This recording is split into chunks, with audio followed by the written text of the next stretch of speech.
এদিকে নজর রয়েছে যে এই যে চাকরি প্রার্থীরা রয়েছেন তাদের ভবিষ্যৎটা নিয়ে কি হবে, তাদের জন্য কে কি ভাবছে বলুন তো। আমার সঙ্গে রয়েছেন মণিশঙ্কর বাবু, আমি মণিশঙ্কর বাবুর কাছে একবার যাই। মণিশঙ্কর বাবু, যে বিষয়টা নিয়ে আপনি বারবার করে বলছিলেন, এই যে কোর্টের অবজারভেশন, কোর্টের পর্যবেক্ষণ, আদালতের পর্যবেক্ষণ, এই বিষয়গুলো নিয়ে বারবার বলছেন, তার একটা ছোট্ট প্রশ্নের উত্তর। এই যে যারা চাকরি প্রার্থীরা এতদিন ধরে রাস্তায় বসে রয়েছেন, ধর্মতলাটা সেটা কার্যত একটা ধর্মতলায় পরিণত হয়েছে, একদিকে ডিএর আন্দোলনকারীরা রয়েছে, একদিকে চাকরি প্রার্থীরা রয়েছে, তারা সবাই বসে রয়েছে, তাহলে তাদের ভবিষ্যৎটা নিয়ে ঠিক কি হচ্ছে বলুন তো আপনাদের পক্ষ থেকে, অর্থাৎ সরকারের পক্ষ থেকে ঠিক কি কি উদ্যোগ নেওয়া হচ্ছে তাদের জন্য? দেখুন, আমি প্রথমেই বলছি, মানে আমাকে কনক্লুড করতে দিচ্ছে না, তো যখন শেষটা বলতে যাচ্ছি, আমার কথা হচ্ছে যে প্রাইম অফিসি করাপশন হয়েছে, এটা এস্টাবলিশ হয়েছে। প্রশ্নটা শুনুন। এখন আমার কথা হচ্ছে যে আপনি বলছেন ভবিষ্যৎটা কি হবে। যেদিন এই অর্ডারটা পাস হলো সেদিন আমি দুটো জিনিস বলেছিলাম, দুটো জিনিস এখানটাতে ক্লিয়ার নয়। একটা ক্লিয়ার নয় যে 2016-র যে প্যানেলটা, তার 2016-র যে প্যানেলে যারা প্রার্থী ছিলেন তারাই কি পরীক্ষাটা দেবে নাকি নতুন করে আবার পেপার পাবলিকেশন হবে। আমি বলেছিলাম এইটা কিছু বলা নেই, এখানে প্রসেসটা কবে শেষ হবে তার নির্দিষ্ট কিছু বলা নেই। ফলে অর্ডারটা এক্সিস্টিং অর্ডারটাতে যা আছে, এক্সিস্টিং অর্ডারটা যা আছে তাতে এই চাকরি প্রার্থীদের এই প্যানেল থেকে হওয়ার কোনো সুরাহা নেই। শুনুন, এই সরকার প্রথম থেকে যোগ্যতার জন্য কিচ্ছু চিন্তা করে না, তাদের কিছু এসে যায় না, কারণ তাদের কাছ থেকে পয়সা পায়নি। সেই জন্যই তারা 3 বছর ধরে ওখানে ধর্ণা দিচ্ছে। এই সরকারের মূল উদ্দেশ্য হচ্ছে অযোগ্য প্রার্থীদের চাকরিটা বাঁচাতে হবে। সেইটা চেষ্টা করেছে হাইকোর্টে যোগ্যতা ঢাল করে, কিন্তু তারপরে যোগ্যতারও চাকরি গিয়েছে, অযোগ্যতারও চাকরি গিয়েছে। এখন তারা সুপ্রিম কোর্টে গিয়েছে একটা উদ্দেশ্যে, এবার মন্ত্রীদের বাঁচাতে হবে। আমি দর্শকদের বুঝিয়ে দেওয়ার চেষ্টা করব, কথা দিয়েছিলাম, আমি বুঝিয়ে দিই যে এটা হলো কেন। প্রায় 26,000 চাকরি বাতিল হলো কেন? কারণ মুড়ি মিছরি আলাদা করা গেল না কেন? কারণ একটাই, যে ওএমআর, সেই ওএমআর নষ্ট করে দেওয়া হয়েছে। এবং প্রধান বিচারপতির অবজারভেশনে উঠে আসছে, সুপ্রিম কোর্টের প্রধান বিচারপতি বলছেন কিভাবে যোগ্য অযোগ্য বাছাই করবেন, কারণ ওএমআর সিটটাই নষ্ট করে দেওয়া হয়েছে। ওএমআর সিট কারা নষ্ট করেছে? যেই সংস্থা এই ওএমআর সিট পরীক্ষা করেছিল, সেই ওএমআর সিট কেন নষ্ট করা হয়েছে? ইচ্ছা করে, যাতে যোগ্য আর অযোগ্য না বাছা যায়, এবং সেই না বাছা কারণে, সেই না বাছতে পারার কারণে পুরো প্যানেলটাকে বাতিল করতে হচ্ছে। আর অযোগ্যদের রাখার জন্য বারবার এই সুপার নিউমারিটি পোস্টের কথা বলা হচ্ছে। সুকান্ত বাবুর কাছে আমি আসবো। সুকান্ত বাবু, আমি যদি কোনো ভুল বলি আপনি সংশোধন করে দিন।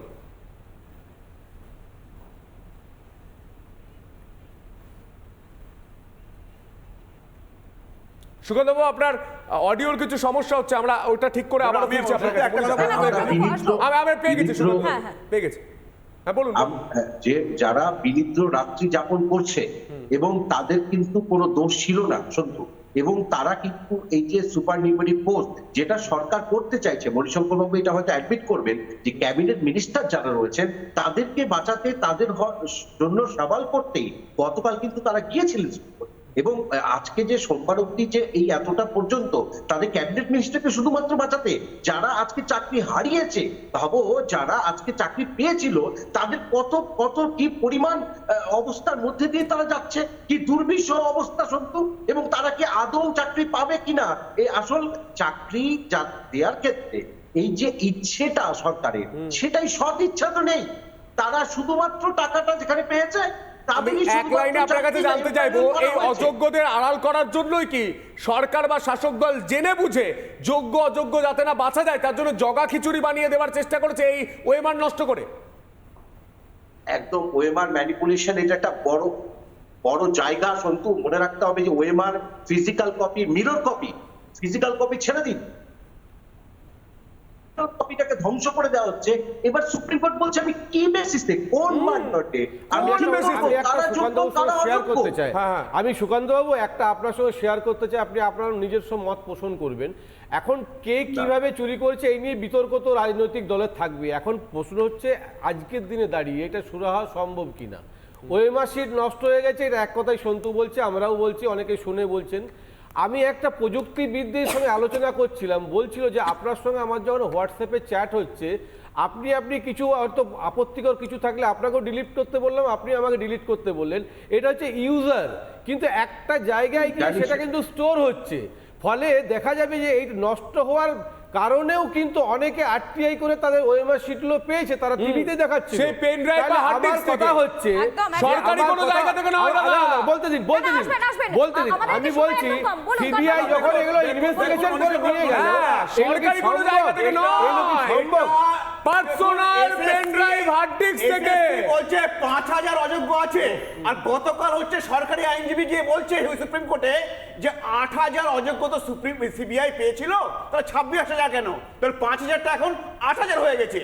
এখন 30 লক্ষের মধ্যে কত ছিল? এখন এই 30 লক্ষের মধ্যে আবার এসএসসি এখন পরিষ্কার সবাই বলতেও যদি- পারছে না দাদা যে সবাই দুর্নীতিটা কোন জায়গায় হয়েছে, 8000 5000 না পুরোটাই। সবাই যদি- এসএসসি বলছে ভাই আমি বলতে পারবো না, আমি কিছু জানি না। সবাই যদি মানে জজের কেউ কিছু জানে না। জজের আসনে বসে যদি কথা বলে বলে কি হবে আমি সেটা নিয়েও সুরাহার তো কথা বলতে বলছি, পারছে না। উনি জজের আসনে কথা বলছেন। সুরাহা কি করে হবে? আমি সুরাহা করার তো রাস্তাটা আপনি রাখেননি। আপনি চান না সুরাহা হোক? সুরাগ আমি চাই, আমি সেই আমি কথাটা চাই বলে শেয়ার 2021 করতে সাল চাইছি। থেকে এই সন্তু পাল, এই সন্তু পাল 2021 সাল থেকে আমি চাই বলে এই যোগ্য চাকরি প্রার্থীদের হয়ে প্রশ্ন করেছি মুক্তি দিয়ে চোখে চোখ রেখে। এ বাংলায় তাদের ভবিষ্যৎ নিয়ে হচ্ছে নাকি? গান্ধী মূর্তির থেকে শুরু করে সব জায়গায় একই জায়গায় আমি এই প্রশ্নটা করেছি, আবারও করব আগামী দিন আরো করব, প্রশ্ন করব মুক্তি দিয়ে চোখে চোখ রেখে যোগ্য চাকরি প্রার্থীদের জন্য। চারটার ভোটে আমাদের যেদিকে নজর রয়েছে যে এই যে চাকরি প্রার্থীরা রয়েছেন তাদের ভবিষ্যৎটা নিয়ে কি হবে, তাদের জন্য কে কি ভাবছে বলুন তো। আমার সঙ্গে রয়েছেন মণিশঙ্কর বাবু। আমি মণিশঙ্কর বাবুর কাছে একবার যাই। মণিশঙ্কর বাবু, যে বিষয়টা নিয়ে আপনি বারবার করে বলছিলেন, এই যে কোর্টের অবজারভেশন, কোর্টের পর্যবেক্ষণ, আদালতের পর্যবেক্ষণ, এই বিষয়গুলো নিয়ে বারবার বলছেন, তার একটা ছোট্ট প্রশ্নের উত্তর। এই যে যারা চাকরি প্রার্থীরা এতদিন ধরে রাস্তায় বসে রয়েছেন, ধর্মতলাটা সেটা কার্যত একটা ধর্মতলায় পরিণত হয়েছে, একদিকে ডিএর আন্দোলনকারীরা রয়েছে, একদিকে চাকরি প্রার্থীরা রয়েছে, তারা সবাই বসে রয়েছে, তাহলে তাদের ভবিষ্যৎটা নিয়ে ঠিক কি হচ্ছে বলুন তো আপনাদের পক্ষ থেকে, অর্থাৎ সরকারের পক্ষ থেকে ঠিক কি কি উদ্যোগ নেওয়া হচ্ছে তাদের জন্য? দেখুন, আমি প্রথমেই বলছি, মানে আমাকে কনক্লুড করতে দিচ্ছে না, তো যখন শেষটা বলতে যাচ্ছি, আমার কথা হচ্ছে যে প্রাইমারি করাপশন হয়েছে, এটা এস্টাবলিশ হয়েছে। প্রশ্নটা শুনুন। এখন এখন এখন আমার কথা হচ্ছে যে আপনি বলছেন ভবিষ্যৎটা কি হবে। যেদিন এই অর্ডারটা পাস হলো সেদিন আমি দুটো জিনিস বলেছিলাম, দুটো জিনিস এখানটাতে ক্লিয়ার নয়। একটা ক্লিয়ার নয় যে 2016-র যে প্যানেলটা, তার 2016-র যে প্যানেলে যারা প্রার্থী ছিলেন তারাই কি পরীক্ষাটা দেবে নাকি নতুন করে আবার পেপার পাবলিকেশন হবে। আমি বলেছিলাম এইটা কিছু বলা নেই এখানে, প্রসেসটা কবে আমার শেষ হবে প্রশ্নটা তার কিন্তু নির্দিষ্ট মণিশঙ্কর কিছু বাবু বলা নেই। স্পষ্ট ছিল ফলে যে যারা অর্ডারটা রাস্তায় বসে এক্সিস্টিং রয়েছেন, অর্ডারটাতে যা আছে, তাদের মণিশঙ্কর বাবু যারা রাস্তায় বসে রয়েছেন তাদের কি আমি হবে? বলছি existing অর্ডারটা যা আছে তাতে এই চাকরি প্রার্থীদের এই প্যানেল থেকে হওয়ার কোনো সুরাহা নেই। বেশ বেশ, নতুন করে শুনুন, এই সরকার প্রথম থেকে যোগ্যতার জন্য কিচ্ছু চিন্তা করে না, তাদের কিছু এসে যায় না, কারণ তাদের কাছ থেকে পয়সা পায়নি। সেই জন্যই তারা 3 বছর ধরে ওখানে ধর্ণা দিচ্ছে। এই সরকারের মূল উদ্দেশ্য হচ্ছে অযোগ্য প্রার্থীদের চাকরিটা বাঁচাতে হবে। সেইটা চেষ্টা করেছে হাইকোর্টে যোগ্যতা ঢাল করে, কিন্তু তারপরে যোগ্যতারও চাকরি গিয়েছে, অযোগ্যতারও চাকরি গিয়েছে।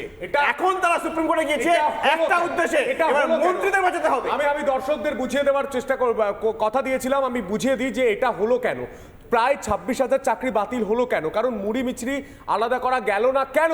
কারণ একটাই, যে ওএমআর, সেই ওএমআর নষ্ট করে দেওয়া হয়েছে।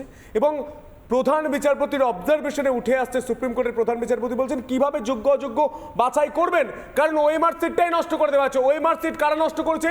যেই সংস্থা এই ওএমআর সিট পরীক্ষা করেছিল, সেই ওএমআর সিট কেন নষ্ট করা হয়েছে?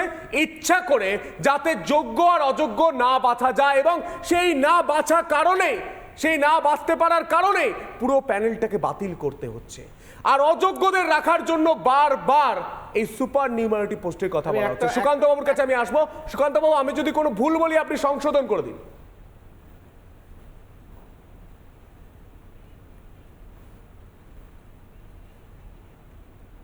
সুকান্ত বাবু, আপনার অডিওর কিছু সমস্যা হচ্ছে, আমরা ওটা ঠিক করে আবার ফিরছি আপনার কাছে। আমি পেয়ে গেছি, সুকান্ত বাবু পেয়ে গেছি। হ্যাঁ বলুন। যে যারা বিনিদ্র রাত্রি যাপন করছে এবং তাদের কিন্তু কোনো দোষ ছিল না সন্তু, এবং তারা কিন্তু এই যে সুপার নিউমারি পোস্ট যেটা সরকার করতে চাইছে, মণিশঙ্কর বাবু এটা হয়তো অ্যাডমিট করবেন, যে ক্যাবিনেট মিনিস্টার যারা রয়েছেন তাদেরকে বাঁচাতে, তাদের জন্য সওয়াল করতেই গতকাল কিন্তু তারা গিয়েছিলেন। এবং আজকে যে সোমবার অবধি যে এই এতটা পর্যন্ত তাদের ক্যাবিনেট মিনিস্টারকে শুধুমাত্র বাঁচাতে, যারা আজকে চাকরি হারিয়েছে, ভাবো যারা আজকে চাকরি পেয়েছিল তাদের কত কত কি পরিমাণ অবস্থার মধ্যে দিয়ে তারা যাচ্ছে, কি দুর্বিষহ অবস্থা সন্তু, এবং তারা কি আদৌ চাকরি পাবে কিনা।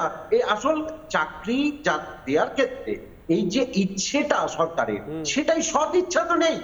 তারা শুধুমাত্র টাকাটা যেখানে পেয়েছে আমি তাদেরই এক লাইনে আপনার কাছে জানতে চাইবো, এই অযোগ্যদের আড়াল করার জন্যই কি সরকার বা শাসক দল জেনে বুঝে যোগ্য অযোগ্য যাতে না বাঁচা যায় তার জন্য জগা খিচুড়ি বানিয়ে দেওয়ার চেষ্টা করেছে এই ওয়েমার নষ্ট করে? একদম ওএমআর ম্যানিপুলেশন, এটা একটা বড় বড় জায়গা। সন্তু মনে রাখতে হবে যে OMR physical copy, mirror copy, physical copy ছেড়ে দিন, কপিটাকে ধ্বংস করে দেওয়া হচ্ছে। এবার সুপ্রিম কোর্ট বলছে আমি কি বেসিসে, কোন মানদণ্ডে আমি আমি একটা সুকান্তবাবুর সঙ্গে শেয়ার করতে চাই। হ্যাঁ। আমি সুকান্তবাবু একটা আপনার সঙ্গে শেয়ার করতে চাই, আপনি আপনার নিজস্ব মত পোষণ করবেন। এখন কে কিভাবে চুরি করেছে এই নিয়ে বিতর্ক তো রাজনৈতিক দলের থাকবে। এখন প্রশ্ন হচ্ছে আজকের দিনে দাঁড়িয়ে এটা সুরাহা সম্ভব কিনা। ওএমআর শিট নষ্ট হয়ে গেছে, এটা এক কথাই সন্তু বলছে, আমরাও বলছি, অনেকে শুনে বলছেন। আমি একটা প্রযুক্তিবিদদের সঙ্গে আলোচনা করছিলাম, বলছিল যে আপনার সঙ্গে আমার যখন হোয়াটসঅ্যাপে চ্যাট হচ্ছে আপনি কিছু হয়তো আপত্তিকর কিছু থাকলে আপনাকেও ডিলিট করতে বললাম, আপনি আমাকে ডিলিট করতে বললেন। এটা হচ্ছে ইউজার, কিন্তু একটা জায়গায় গিয়ে সেটা কিন্তু স্টোর হচ্ছে। ফলে দেখা যাবে যে এই নষ্ট হওয়ার কারণেও কিন্তু অনেকে আরটিআই করে তাদের ওএমআর শিটগুলো পেয়েছে, তারা টিভিতে দেখাচ্ছে। সেই পেন ড্রাইভ বা হার্ড ডিস্ক থেকে কথা হচ্ছে একদম, একদম। সরকারি কোনো জায়গা থেকে না হয় না। বলতে দিন আসবেন। আমি আমাদের বলছি সময় একদম কম, বলুন, সিবিআই কথা যখন বলুন। এগুলো ইনভেস্টিগেশন করে নিয়ে গেল, হ্যাঁ, এগুলো কি সরকারি কোনো জায়গা থেকে সম্ভব? এগুলো কি নয়। সম্ভব? Personal pen drive hard disk থেকে। বলছে 5000 অযোগ্য আছে, আর গতকাল হচ্ছে সরকারি আইনজীবী গিয়ে বলছে সুপ্রিম কোর্টে যে 8000 অযোগ্য তো সিবিআই পেয়েছিল, তাহলে 26,000 কেন? তাহলে 5000টা এখন 8000 হয়ে গেছে। এখন 30 লক্ষের মধ্যে কত ছিল? এখন এই 30 লক্ষের মধ্যে আবার এসএসসি পরিষ্কার বলতেও পারছে না দাদা যে দুর্নীতিটা কোন জায়গায় হয়েছে, 8000 5000 না পুরোটাই। সবাই যদি- এসএসসি বলছে ভাই আমি বলতে পারবো না, আমি কিছু জানি না। সবাই যদি মানে জজের কেউ কিছু জানে না। জজের আসনে বসে যদি কথাগুলো বলে, কি হবে আমি সেটা নিয়েও সুরাহার তো কথা বলতে বলছি, পারছে না। উনি জজের আসনে কথাগুলো বলছেন। সুরাহা আমি কি বলছি, করে হবে? আমি অসংখ্য সুরাহা করার তো রাস্তাটা আপনি রাখেননি। আপনি চান না সুরাহা হোক? সুরাগ আমি চাই, আমি সেই আমি কথাটা চাই বলে শেয়ার 2021 করতে সাল চাইছি। থেকে এই সন্তু পাল, এই সন্তু পাল 2021 সাল থেকে আমি চাই বলে এই যোগ্য চাকরি প্রার্থীদের হয়ে প্রশ্ন করেছি, মুক্তি দিয়ে চোখে চোখ রেখে। এ বাংলায় তাদের ভবিষ্যৎ নিয়ে হচ্ছে নাকি গান্ধী মূর্তির থেকে শুরু করে সব জায়গায় একই জায়গায় আমি এই প্রশ্নটা করেছি, আবারও করব আগামী দিন আরো করব, প্রশ্ন করব মুক্তি দিয়ে চোখে চোখ রেখে যোগ্য চাকরি প্রার্থীদের জন্য।